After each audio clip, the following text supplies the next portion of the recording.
तो सीधा सवाल हमारा आज का यही है कि केजरीवाल का ये जो ऑड इवन फॉर्मूला है, इससे ऐसा तो नहीं कि कहीं प्रदूषण और ज्यादा बढ़ जाए, जिस बात का इशारा किया है एनजीटी ने और दिल्ली सरकार को एक तरह से हड़काया भी है।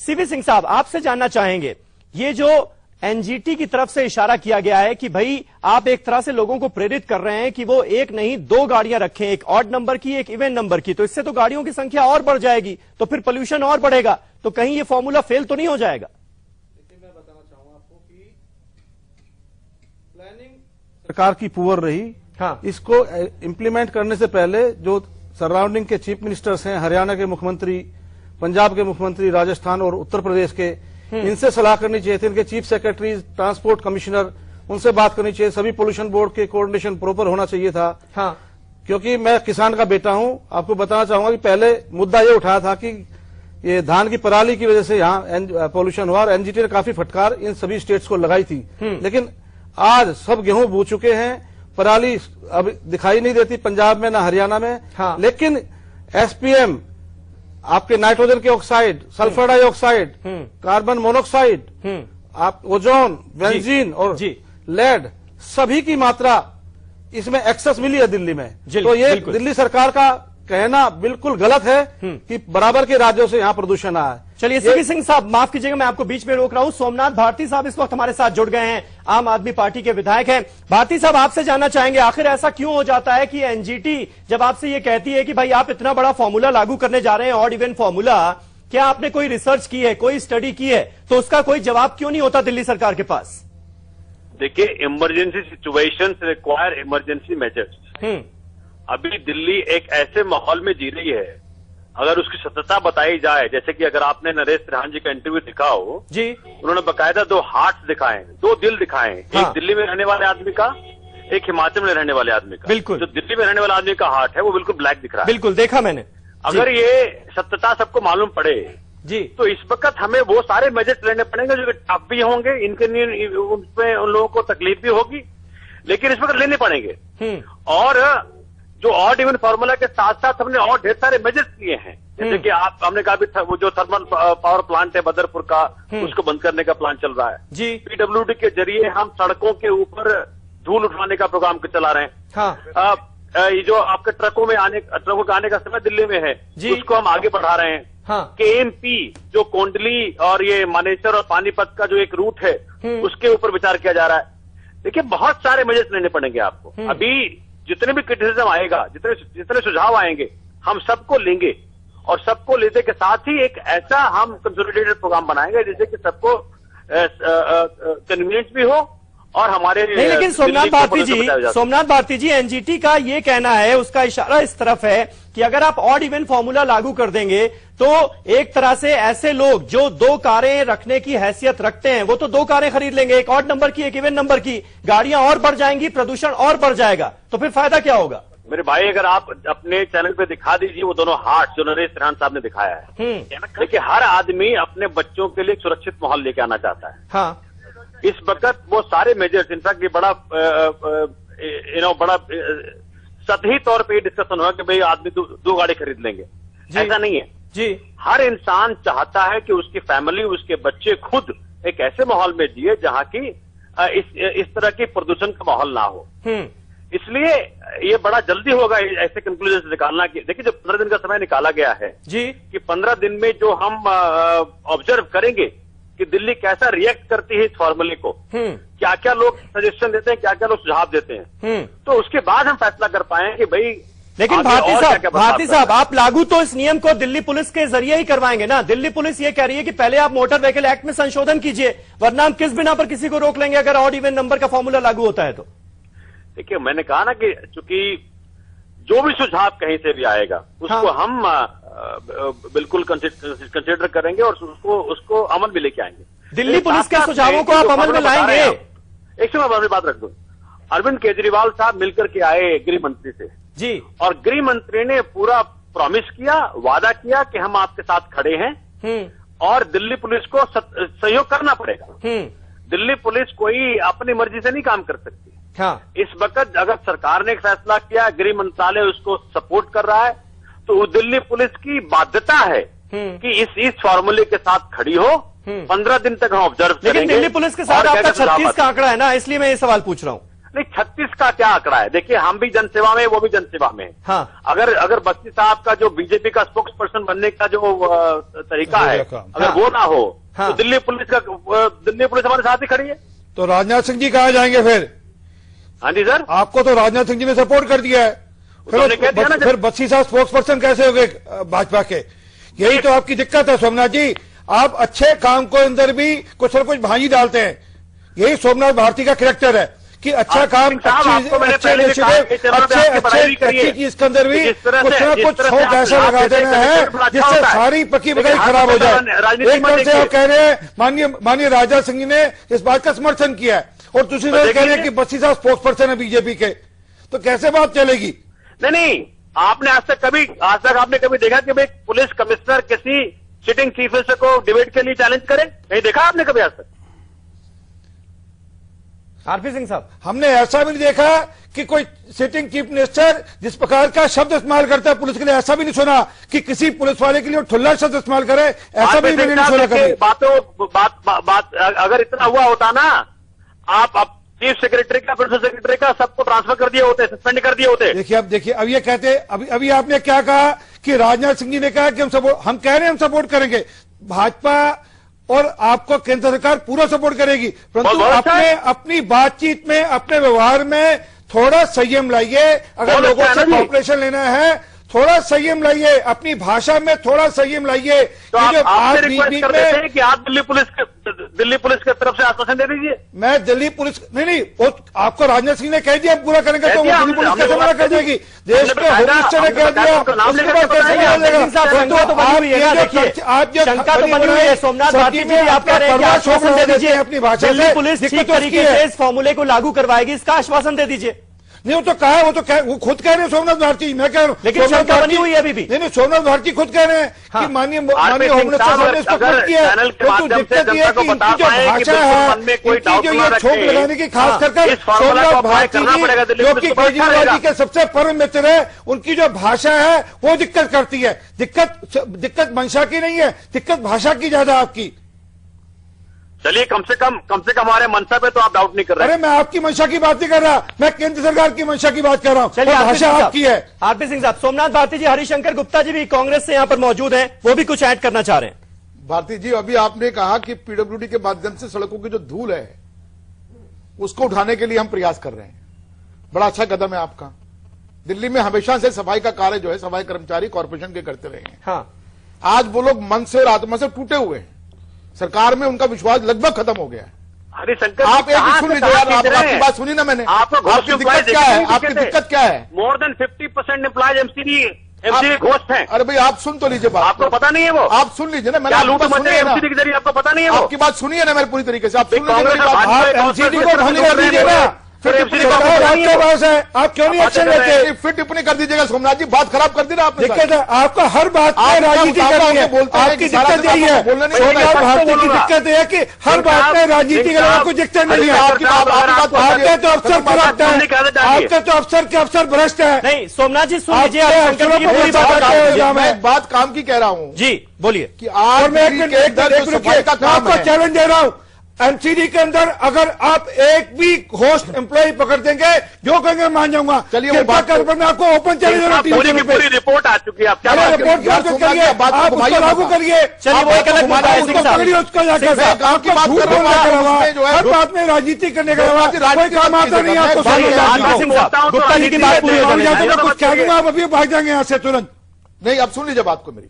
मेरा कहने का मतलब यह कि दिल्ली में सफाई का काम बहुत अच्छे तरीके से दिल्ली के सफाई कर्मचारी, जिनका सीधा कॉर्पोरेशन से संबंध है, जहां से वो रखते हैं, वो करते रहे हैं। चाहे वो पीडब्ल्यूडी का कार्य हो, चाहे कोई भी जिसका भी जुरिडिक्शन रहा हो, सफाई का काम सफाई कर्मचारी करते रहे हैं। लेकिन पिछले 1 महीने 1 साल के अंदर जिस ढंग से उनको तोड़ा जा रहा है और उनके काम करने की क्षमता को बिल्कुल जीरो कर दिया गया है, इसमें भी गौर करने की जरूरत है।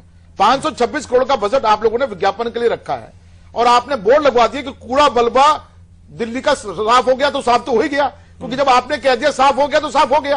अब मेरा मतलब यह कहने का कि अगर आप लोग ये सरेंडर कर दें पैसा और ये कॉर्पोरेशन को दे दे, कम से कम नॉर्थ को, एमसीडी को, ईस्ट को, कि ये पोल्यूशन से छुटकारा दिलवाना है, सिर्फ सफाई कर्मचारी को पेट भर रोटी मिल जाए, उसको तनख्वाह पूरी वक्त पर मिल जाए, तो आपका बहुत बड़ा काम है। ये भी एक बहुत बड़ा मेजर है जो आपको लेना चाहिए दिल्ली के ऊपर। अब आप सुनने को तैयार रहिए।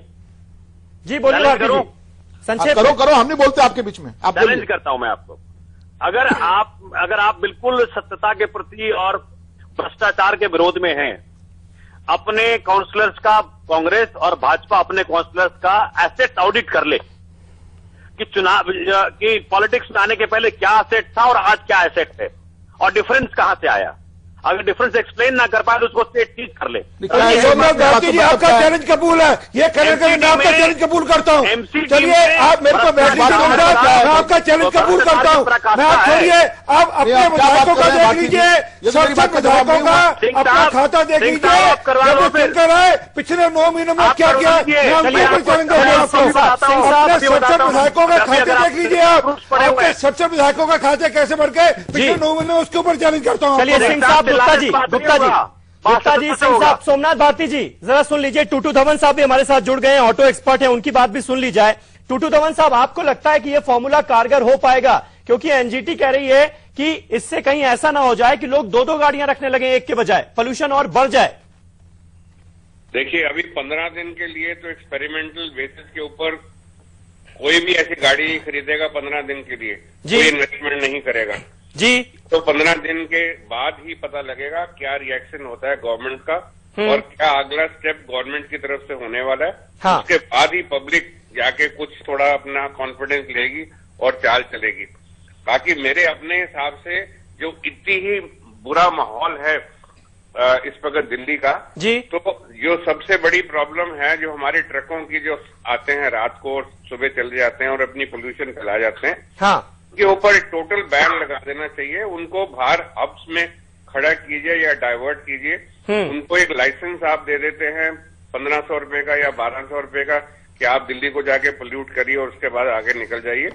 तो दैट इज नॉट फेयर। कुछ ऐसे स्टेप लेने चाहिए। बिल्कुल। सोमनाथ भारती साहब हमारे साथ मौजूद हैं। सोमनाथ भारती साहब, ट्रकों के लिए क्या किया जा रहा है? देखिए, अब इनकी बात से सहमत हूं। हाँ।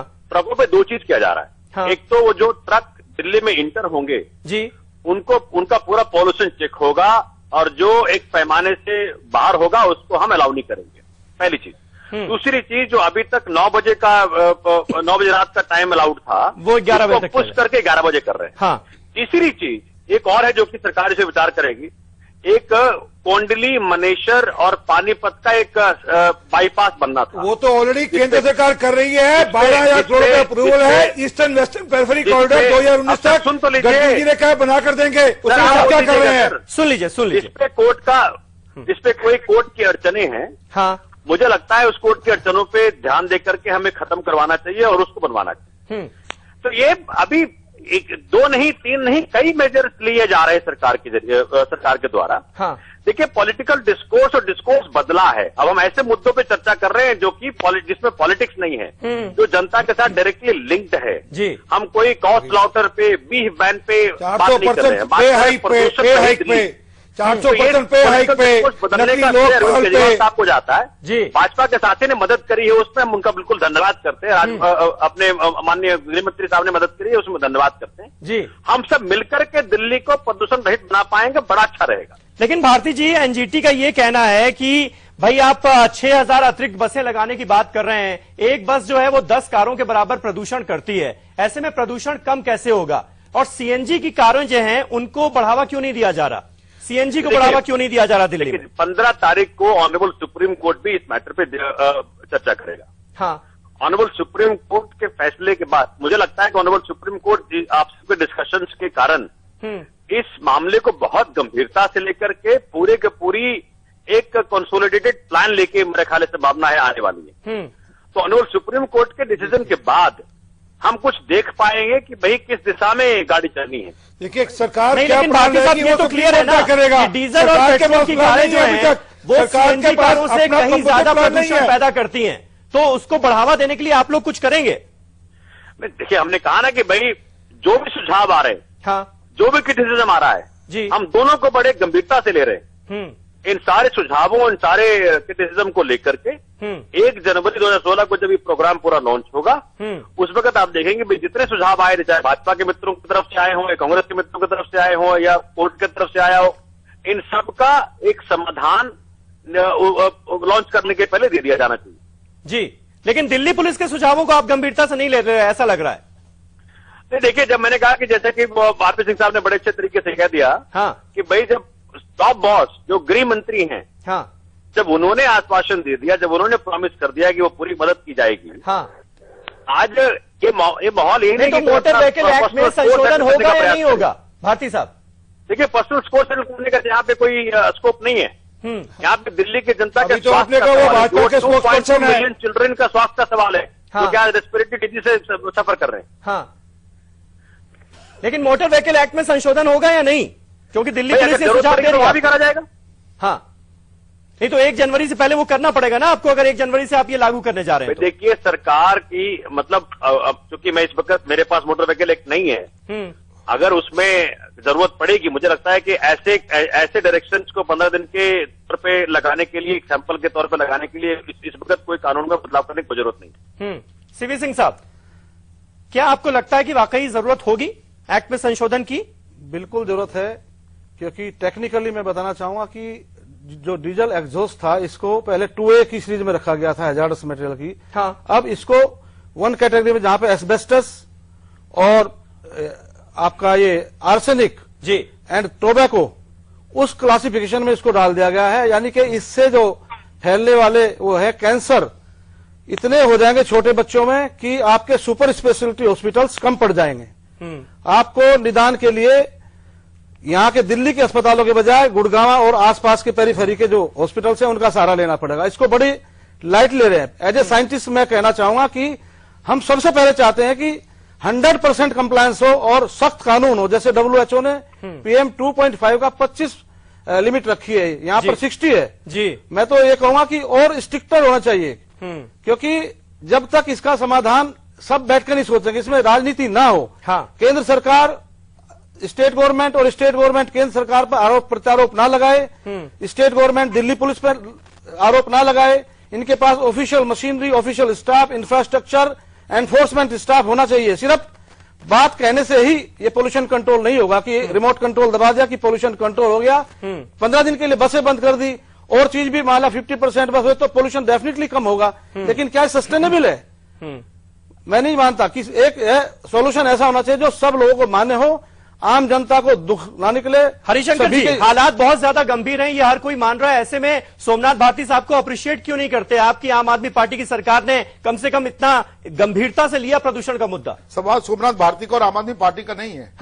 उन्होंने अप्रिसिएशन वाला कोई काम नहीं किया है। सिंह साहब ने बिल्कुल सही बात कही है कि जो कुछ भी आज हो रहा है वो समय की जरूरत है और जिसमें कोर्ट का पूरा दखल है और कोर्ट के दबाव और प्रभाव के कारण से ही सब काम हो रहा है। लेकिन एक बात मैं पहले पार्टी की तरफ से कह चुका हूं कि दिल्ली के पोल्यूशन को कम करने में किसी की तरफ से भी कोई एफर्ट होगा, चाहे उस दिल्ली सरकार का हो, केजरीवाल की सरकार का हो, सोमनाथ भारती का क्यों ना हो। लेकिन दिल्ली सरकार का ये फैसला और राज्यों के लिए नजीर बनेगा या नहीं? आपके हम उसका समर्थन करेंगे। हमारी तरफ से बिल्कुल साफ है ये बात। हम दिल्ली के हित के, लोगों के हित के अंदर बात कर रहे हैं, क्योंकि पोल्यूशन की दिशा के अंदर चाहे ये सरकार माने या न माने, क्योंकि तो आकर ये कह देते हैं कि साहब 1 साल में जो काम हमने कर दिया जिंदगी में कभी नहीं हुआ। आज राजनीति में ये पैदा हुए, लेकिन 1 साल के अंदर जो काम इन्होंने कर दिया, 15 साल में दिल्ली सरकार कांग्रेस की रही है, पोल्यूशन को कम करने के लिए कोई कसर कभी उठा के नहीं रखी हुई। आज भी मुझे याद है कि नो क्रैकर वाला जो कैंपेन शीला दीक्षित जी ने शुरू किया था, उसके कितने बढ़िया जबरदस्त रिजल्ट्स थे जी। और दिल्ली के अंदर जो ग्रीन कवर है उसकी अप्रिसिएशन हिंदुस्तान में नहीं होती है। सोमनाथ भारती साहब जवाब दीजिए।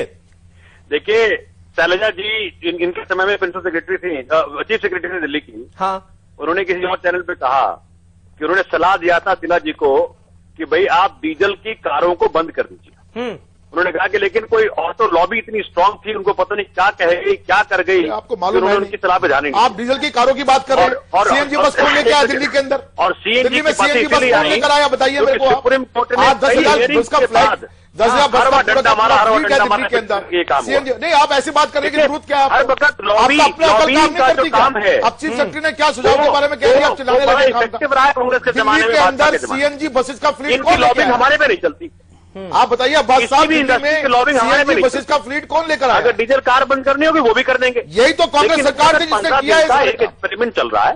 आप कांग्रेस सरकार को ही कम से कम क्या क्या लोगों को सोमनाथ भारती जी, गुप्ता जी का ये कहना है कि भाई सीएनजी लाने का क्रेडिट भी तो दीजिए आप, और उसको इफेक्ट बनाएंगे। भारती साहब, गुप्ता जी का ये कहना है कि भाई इतनी बातें आप कर रहे हैं, इतने आरोप लगा रहे हैं, लेकिन सीएनजी लाने का क्रेडिट तो दीजिए कांग्रेस पार्टी को। ना सीएनजी वो नहीं देंगे, वो नहीं देंगे। आज जो ये सोचते हैं वो काम हो जाता है। बाहर इनको झाड़ लगाई, हाँ, इतनी डेडलाइन इन्होंने आपको भी झाड़ लगाई है, तो भी आप लागू कर रहे हैं। आपसे पहले पिछले 10 महीने वहां भी नहीं उठे, ये कोर्ट की झाड़ है तो उठे आप। कोर्ट की तरफ से कोई डायरेक्शन नहीं आया आपको, कोर्ट की डायरेक्शन के डायरेक्शन कर रहे हैं। कैसे नहीं आया? कोर्ट की तरफ आपने कुछ नहीं किया। हर रोज तो कोर्ट की तरफ पीआई लग रही है, आपको कहा जा रहा है दिल्ली का पोल्यूशन कंट्रोल करो। आपके डायरेक्शन नहीं है तो क्या है? प्लीज मानिए, कोर्ट की तरफ से डायरेक्शन नहीं आया, ये तो कोर्ट ने आपको फटकार लगाई, कोर्ट ने आपको फटकार लगाई, तो ये कर रहे हैं आप। कितना समझ आप लोगों में पता है? एक भी काम आज दिल्ली के लोगों को पता लग गया कितने समझदार लोग हैं आप लोग। चलिए, देखिए दिल्ली के लोगों को मैं कहता हूँ हमारा पूरा सहयोग है दिल्ली के पोल्यूशन कम करने के लिए। हमारी पार्टी का, केंद्र सरकार का आपको पूरा सहयोग मिलेगा। अच्छा, मैंडेट दिया है, आप उसको रिस्पेक्ट करिए। अच्छा, सोमनाथ भारती जी ये बताइए कि 25 तारीख तक क्या आपका ब्लूप्रिंट पूरा फाइनल हो जाएगा? कोई कंफ्यूजन नहीं रहेगा ना 25 तारीख के बाद कि लोग क्या करने वाले हैं, क्या करेंगे, क्या नहीं करेंगे? कोई कंफ्यूजन तो नहीं रहेगा? देखिए, मैंने जैसा कहा कि आप जितने सुझाव आ रहे हैं, हाँ, सभी सुझावों पे बिल्कुल खूब चर्चा चल रही है सरकार के अंदर गहन से चर्चा चल रही है। हम चूंकि जनता के फायदे के लिए है ये, और ये कोई डंडे से बात नहीं बनेगी इसमें। हाँ, जनता जब समझ पाएगी और हर आदमी जब समझ पाएगा कि चूंकि हमारे बच्चों के लिए एक ऐसा देश चाहिए जहां के प्रदूषण ना हो, हाँ, तो नेचुरली वो फॉलो करना चाहेंगे, वो आगे आके फॉलो करेंगे। नहीं, अच्छा भारती साहब ये बताइए कि इस फैसले को लागू करने के पीछे आधार क्या है, बेसिस क्या है? क्योंकि जब एनजीटी ने आपसे ये पूछा कि आपने कोई रिसर्च कराई, स्टडी कोई हुई, तो उसका जवाब ना में था। तो हम क्या माने, इसका आधार क्या होगा इस फैसले को लागू कराने के पीछे? भाई, विश्व में कई जगहों के ऊपर, हाँ, ये फॉर्मूला लगा है और वहां में प्रदूषण में कमी आई। लेकिन फेल भी हुआ। अब दिल्ली में ये सब होता है नहीं होता है, क्योंकि जब तक आप स्टडी कैसे करोगे? हाँ, 15 दिन का सैंपल साइज होगा, उस 15 दिन के सैंपल साइज में ये इफेक्टिव रहा नहीं रहा, किस तरह के लोगों को मुसीबतें हुई, कैसी असुविधाएं हुई, कितने लोग खुश थे, कितने नाराज हैं, क्या क्या सुझाव आ रहे हैं, तभी तो हो पाएगा। ये स्टडी तो हो रहा है। आरपी सिंह साहब, फिर शंका किस बात की? नहीं, हमें कोई शंका नहीं, मैं तो वापस कह रहा हूं जी। हाँ। परंतु लागू करने से पहले सब लोगों को बैठा लेते, चर्चा कर लेते, चिंता कर लेते, लागू करें, कोई दिक्कत नहीं है। दिल्ली में प्रदूषण कम करने के लिए कुछ भी करें, सब कुछ मान्य है। डीजल गाड़ियां बंद करें, डीजल पे वैट बढ़ाए, हाइब्रिड कार, इलेक्ट्रिकल कार्स को सब्सिडाइज करें, सब एक्शन लें। दिल्ली के अंदर ये जो कह रहे हैं हम स्टेशन बंद करेंगे बिजली के, वो बंद करें। दिल्ली में सोलर पैनल लगाना कंपल्सरी करें। भारती साहब, दिक्कत ये है क्या कि आप बैठ के बातचीत नहीं करते? अरे भाई, कांग्रेस के नुमाइंदों को बुला लीजिए, बीजेपी के नुमाइंदों को बुला लीजिए, कुछ इंटेलेक्चुअल्स को बुला लीजिए, कुछ एक्सपर्ट्स को बुला लीजिए, चर्चा तो कीजिए कम से कम। अब इनकी समस्या, अगर इनको समस्या ये है कि एक साल के अंदर इनके जिम्मे को काम है, एक्सपर्ट्स आए हैं, इनको लगता है कि कोई दूसरा आदमी सुझाव देकर चला जाए, अब वो कामयाब हो जाए तो हमारे ऊपर क्या मिलेगा? जो इस काम को करने में सहायक होंगे, हम सबसे चर्चा कर रहे हैं। चर्चा आप सबसे करेंगे? चर्चा कर रहे हैं, करेंगे क्या? कर रहे हैं। दिल्ली पुलिस ने नहीं करी आज तक। अरे साहब, दिल्ली पुलिस एक इम्प्लीमेंटिंग एजेंसी, हमने उनके बॉस से तो बात कर ली। अरे उससे क्या, आपको चर्चा करनी, लागू कैसे करेंगे उसको, लागू कैसे करेंगे, उसमें अमेंडमेंट क्या लाने की जरूरत है? तो हम सपोर्ट करेंगे, परंतु जिसने लागू करना है उससे तो चर्चा करेंगे, उससे चर्चा करना जरूरी समझ रहे हैं आप? यही तो दिक्कत है आपकी। अच्छा भारती साहब, सर, हम तो आपका स्वागत कर रहे हैं, हम तो आपके फैसले का स्वागत करेंगे, परंतु उसको लागू करने की जो मशीन थी उससे बात करें आप। अच्छा भारती साहब, पहले बात करते तो दिल्ली में ये समस्या होती नहीं। हाँ, मैं आपको एक सुझाव दे रहा हूँ, एक मिनट एक सुझाव, सोमनाथ जी एक सुन लीजिए मेरी बात, एक सुझाव, अरे सुन तो लीजिए, एक सुझाव दे रहा हूँ आपको मैं। दिल्ली के अंदर आप दिल्ली पुलिस के साथ बैठकर अपने जो आपकी जो यहाँ पर दिल्ली की जो ट्रांसपोर्ट डिपार्टमेंट के साथ बैठकर दिल्ली के अंदर हम दिल्ली ट्रैफिक को वन वे कैसे करें पीक आवर में, इसकी चिंता कर लीजिए। आपकी दिल्ली की आधी समस्या का हल हो जाएगा व्हीकल पोल्यूशन से।